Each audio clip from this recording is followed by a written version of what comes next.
हम सभी जानते हैं भगवान श्री कृष्ण और राधा के प्रेम के बारे में।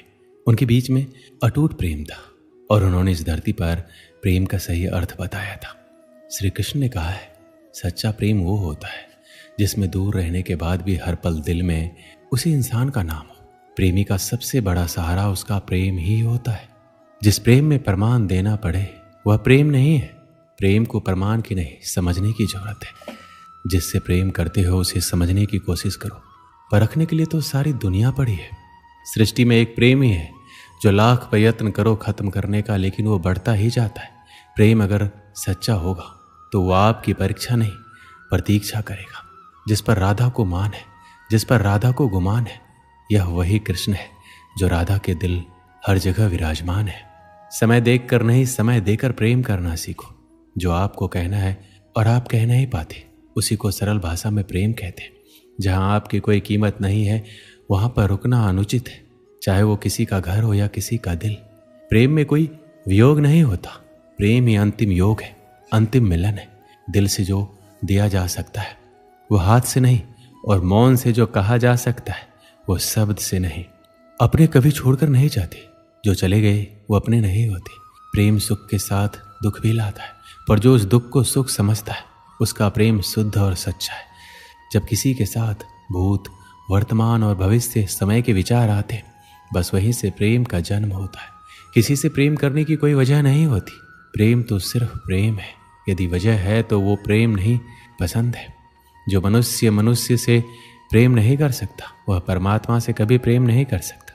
सब कुछ झूठा हो सकता है मगर प्रेम में बहाए आंसू नहीं। प्रेम और आस्था दोनों पर किसी का जोर नहीं। ये मन जहां लग जाए वहीं ईश्वर नजर आता है। प्रेम में दर्द हर एक को मिलता है, बस जो सह जाता है वो प्रेम निभा जाता है। मुक्ति की इच्छा का अंत हो जाना ही मुक्ति है, और प्रेम की तलाश का अंत हो जाना ही प्रेम है। हर एक चीज तब तक सुंदर है जब तक आप उसे प्रेम करते हैं। कभी कभी उनसे भी दूर होना पड़ता है जिनके साथ हम पूरी जिंदगी गुजारना चाहते हैं। जिंदगी में सच्चे प्रेम का मतलब सिर्फ वही जानता है जिसने कभी सच्चा प्रेम करके खो दिया हो। प्रेम तो आखिर प्रेम है, आज नहीं तो कल जरूर होगा। प्रेम में स्वतंत्रता दी जाती है, अधिकार नहीं पाया जाता। प्रेम का अर्थ है सभी सुख दुख और मोह से परे रहना। शादी के बाद किसी और से प्रेम करना गलत है, तो प्रेम होने के बाद किसी और से शादी करना भी गलत है। प्रेम एक पिंजरा है जहां सिर्फ प्रकाश से प्रकाश दिखाई देता है, परछाई नहीं। प्रेम मानवता का दूसरा नाम है। प्रेम शरीर या सुंदरता देखकर नहीं होता, प्रेम हृदय से होता है। और जहां दो हृदय मिल जाए वहां प्रेम जन्म लेता है। इस दुनिया में दो पौधे ऐसे हैं जो कभी मुरझाते नहीं। अगर वो मुरझा जाए तो उसका कोई इलाज नहीं। पहला निस्वार्थ प्रेम और दूसरा अटूट विश्वास। परमात्मा सभी को एक ही मिट्टी से बनाता है, बस फर्क इतना है कि कोई बाहर से खूबसूरत होता है तो कोई भीतर से। कल की फिक्र मत करो, जिस ईश्वर ने आज तक संभाला है वह आगे भी संभाल लेगा। श्री कृष्ण कहते हैं, जीवन में सबसे बड़ी गलती वही होती है जिससे कुछ सीखा ना जाए। प्रतिदिन सूर्य उगने के साथ ही जग उठती है कुछ कहानियां, कुछ संघर्ष, इच्छाएं, यात्राएं, और सभी कहानियां संपन्न नहीं होती। सभी संघर्ष जीते नहीं जाते, सभी इच्छाएं प्राप्त नहीं होती, और कुछ यात्राएं रह जाती है अधूरी। क्यों?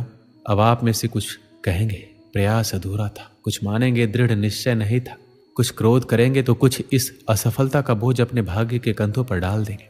परंतु इन सब का कारण केवल एक तत्व की कमी है, और वो कमी है 2.5 अक्षर की, जो है प्रेम। प्रेम ना शास्त्रों की परिभाषा में मिलेगा, ना शास्त्रों के बल में, ना पाताल की गहराइयों में, ना आकाश के तारों में।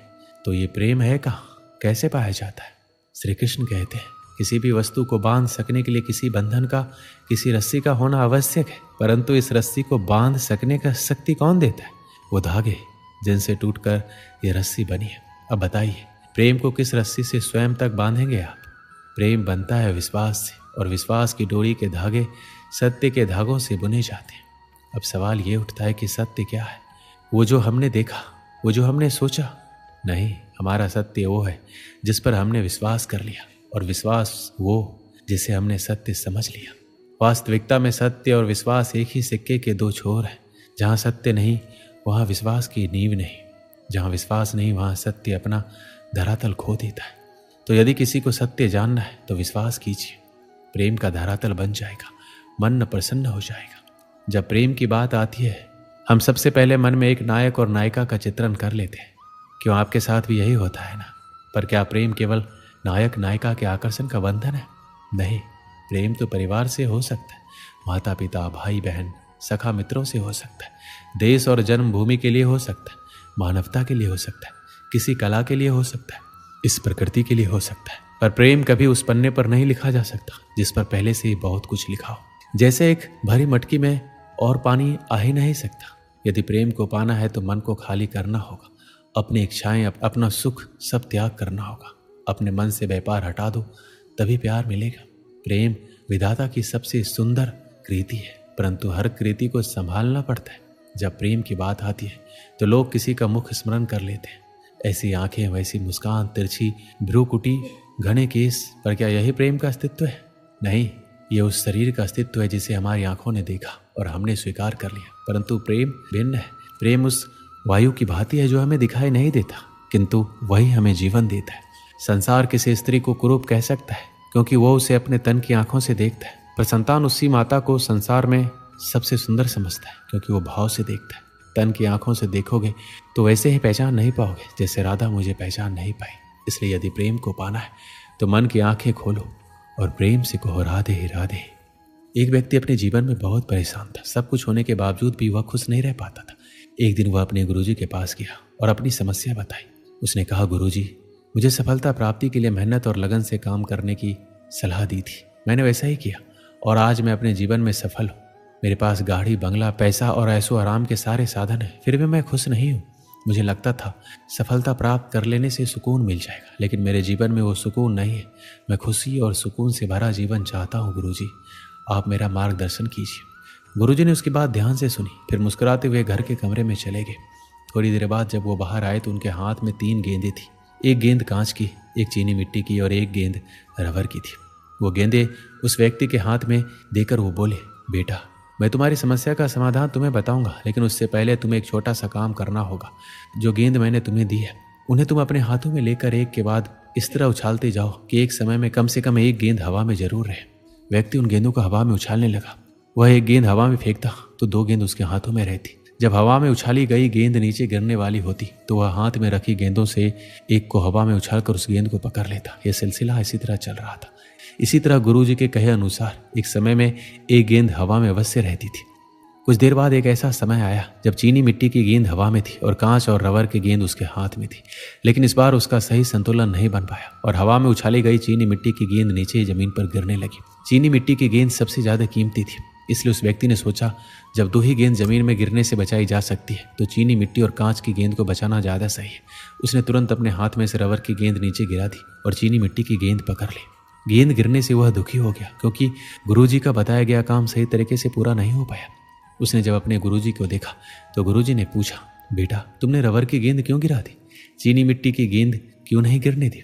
उसने उत्तर दिया, गुरुजी, चीनी मिट्टी की गेंद सबसे ज्यादा कीमती थी, इसलिए मैंने उसे जमीन पर गिरने नहीं दिया। यदि कांच की या चीनी मिट्टी की गेंद जमीन पर गिर जाती तो वो टूट जाती, लेकिन रबर की गेंद को नीचे गिरने से कोई नुकसान नहीं होता। इसलिए जब मुझे लगा कि मैं 2 ही गेंद हाथ में संभाल पाऊंगा तो मैंने चीनी मिट्टी और कांच की गेंद को हाथों में संभाला और रबर की गेंद नीचे गिरा दी। ये सुनकर गुरुजी बोले, बेटा, जिस समस्या का समाधान ढूंढने तुम मेरे पास आए थे उसका समाधान तुमने खुद ही निकाल लिया। अब जरा गौर से सुनो। ये 3 गेंदें तुम्हारी जीवन की प्राथमिकताओं को दर्शाती है। चीनी मिट्टी की गेंद तुम और तुम्हारा परिवार है। कांच की गेंद तुम्हारी नौकरी, व्यवसाय, पैसे और जीवन के आवश्यक साधन है। रबर की गेंद वो विलासता की चीजें हैं जिसके बिना भी जीवन आराम से कट सकता है, जैसे महंगा मोबाइल, घड़ी, अन्य महंगे शौक। तुमने अपने जीवन में कांच और रबर की गेंद पर ध्यान दिया और नौकरी, घर, गाड़ी, बंगला, सुख सुविधाओं के सारे साधनों के साथ अपने महंगे शौक भी पूरे किए, लेकिन चीनी मिट्टी की गेंद यानी खुद पर, अपने परिवार पर ध्यान नहीं दिया। यही कारण है कि तुम्हें अपने जीवन में खुशी और सुकून की कमी खल रही है। बेटा, जीवन में आगे बढ़ते समय अपनी प्राथमिकता तय करके रखो। जब भी जीवन की 3 गेंदों का संतुलन बिगड़ता सा महसूस हो तो रबर की गेंद छोड़ो। जीवन में खुशियां सदा बनी रहेगी। इस कहानी से हमें क्या सीख मिलती है? जीवन में अक्सर ऐसा होता है कि काम और पैसों के पीछे भागते भागते हम अपने लिए और अपनों के लिए समय नहीं निकाल पाते। यही कारण है कि हम खुशी और सुकून के लिए तरस जाते हैं। जीवन में इतना तेज भी क्या भागना कि खुशियां पीछे रह जाए। अपनी प्राथमिकताओं को समझो। आगे बढ़ना और सफल होना जितना महत्वपूर्ण है उतना ही खुशियां और सुकून भी है। उन्हें नजरअंदाज ना करें। दोस्तों इस वीडियो में बस इतना ही, मिलते हैं अगली वीडियो में, अपना ख्याल रखिएगा। जय श्री कृष्ण।